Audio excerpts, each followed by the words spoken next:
Deuteronomy 8. You shall observe to do all the commandments which I command you today, that you may live, and multiply, and go in and possess the land which Yahweh swore to your fathers. You shall remember all the way which Yahweh your God has led you these 40 years in the wilderness, that he might humble you, to test you, to know what was in your heart, whether you would keep his commandments or not. He humbled you, allowed you to be hungry, and fed you with manna, which you didn't know, neither did your fathers know, that he might teach you that man does not live by bread only, but man lives by every word that proceeds out of Yahweh's mouth. Your clothing didn't grow old on you, neither did your foot swell, these 40 years. You shall consider in your heart that as a man disciplines his son, so Yahweh your God disciplines you. You shall keep the commandments of Yahweh your God, to walk in his ways, and to fear him. For Yahweh your God brings you into a good land, a land of brooks of water, of springs, and underground water flowing into valleys and hills, a land of wheat, barley, vines, fig trees, and pomegranates, a land of olive trees and honey, a land in which you shall eat bread without scarcity, you shall not lack anything in it, a land whose stones are iron, and out of whose hills you may dig copper. You shall eat and be full, and you shall bless Yahweh your God for the good land which he has given you. Beware lest you forget Yahweh your God, in not keeping his commandments, his ordinances, and his statutes, which I command you today, lest, when you have eaten and are full, and have built fine houses and lived in them, and when your herds and your flocks multiply, and your silver and your gold is multiplied, and all that you have is multiplied, then your heart might be lifted up, and you forget Yahweh your God, who brought you out of the land of Egypt, out of the house of bondage, who led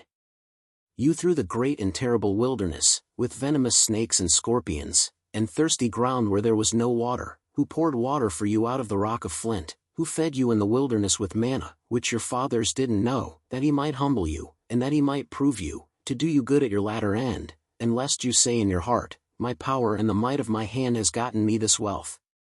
But you shall remember Yahweh your God, for it is he who gives you power to get wealth, that he may establish his covenant which he swore to your fathers, as it is today. It shall be, if you shall forget Yahweh your God, and walk after other gods, and serve them and worship them, I testify against you today that you shall surely perish. As the nations that Yahweh makes to perish before you, so you shall perish, because you wouldn't listen to Yahweh your God's voice.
like, share, subscribe now.